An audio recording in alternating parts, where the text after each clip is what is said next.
Imagine a man who once ruled the automotive industry, a mastermind who saved companies and built empires, now confined to a tiny cell in a foreign land.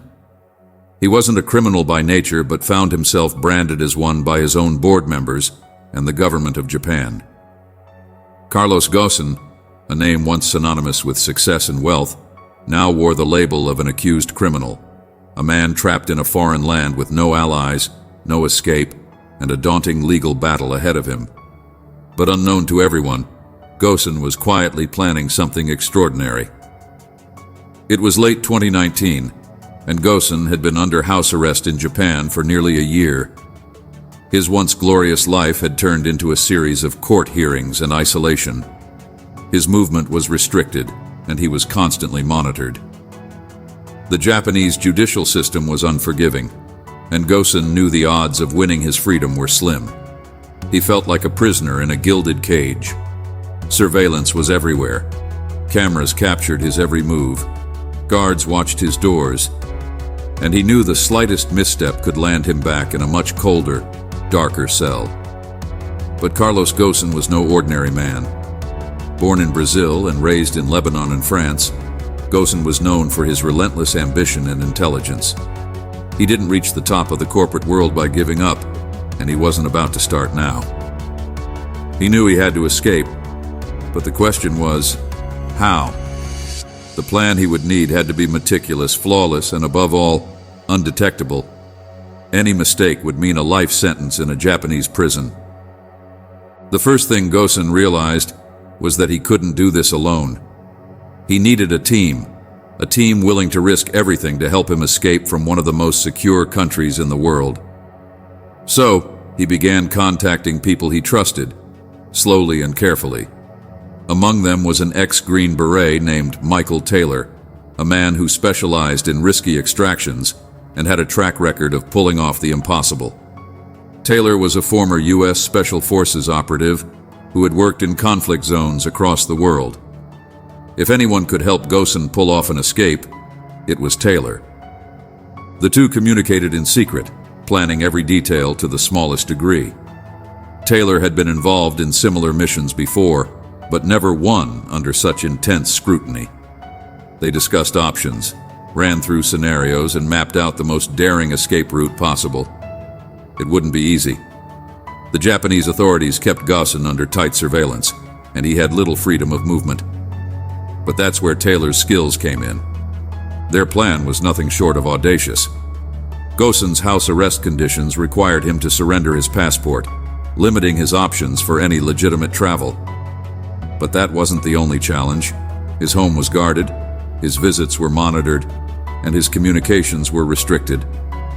Taylor knew that if they were going to succeed, they had to find a way to smuggle Ghosn out right under the nose of his captors. The escape was set for December 29, 2019. Ghosn's captors were used to him following a predictable routine. They knew when he left his house, when he returned, and when he had visitors.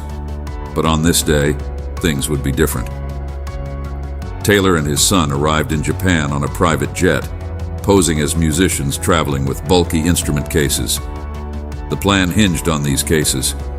They weren't carrying instruments, but would instead serve as the vehicle for Ghosn's escape. As night fell, the operation began.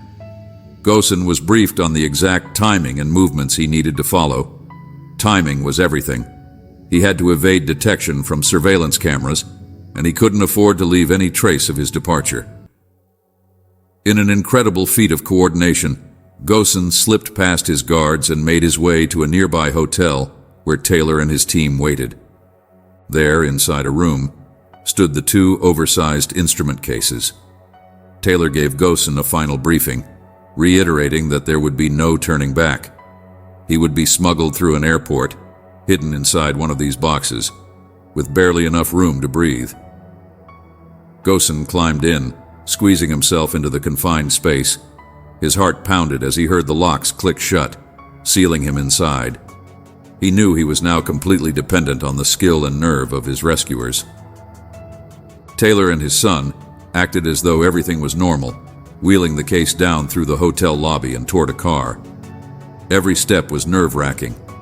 A single slip, A single suspicious look, and everything would come crashing down. But luck was on their side. They managed to transport Ghosn to Osaka's Kansai International Airport, one of Japan's major international hubs. They moved quickly but calmly, ensuring not to raise any suspicions. The next phase was perhaps the most nerve-wracking. At the airport, Taylor and his team had to pass through security with the instrument case that held Ghosn.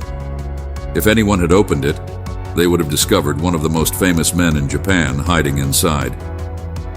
But in a shocking oversight, Japanese airport security didn't scan the oversized case, letting it pass without a second glance. Inside the box, Ghosn was struggling. The limited air made it hard to breathe, and the confined space was almost unbearable. He had no way of knowing what was happening outside, relying entirely on the professionalism of his team.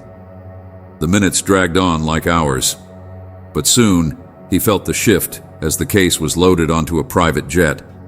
He was about to leave Japan, defying one of the strictest legal systems in the world. Once airborne, Ghosn finally breathed a sigh of relief. The plane was heading to Turkey, where he would change aircraft for his final destination, Lebanon. Lebanon had no extradition treaty with Japan, meaning that once he arrived, he would be safe. His escape had been a spectacular success, a plan executed with military precision.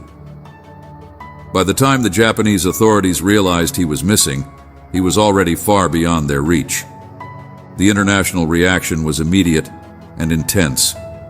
Japan was humiliated, and the media was in a frenzy. How could someone like Carlos Ghosn, under such strict surveillance, escape so effortlessly? It was a question that haunted Japanese authorities, and the ramifications were severe. Japan issued international arrest warrants, and their legal system faced scrutiny for its handling of foreign detainees. Some saw Ghosn as a fugitive, others saw him as a man fighting for justice in a system that had turned against him. In Lebanon, Ghosn held a press conference, boldly proclaiming his innocence and accusing Nissan and Japanese officials of plotting against him. He painted a picture of betrayal, of corporate and political scheming, and he vowed never to return to Japan. His escape had been dangerous, and he knew that even in Lebanon, he would live under the constant threat of retribution. Despite the risks, Ghosn had pulled off one of the most dramatic escapes in modern history. His story became the stuff of legend, a tale of ambition, betrayal, and a daring escape from a foreign land. And while his legal troubles may never truly disappear, Carlos Ghosn's escape will be remembered as one of the boldest and most unexpected moves in the world of corporate scandal and intrigue.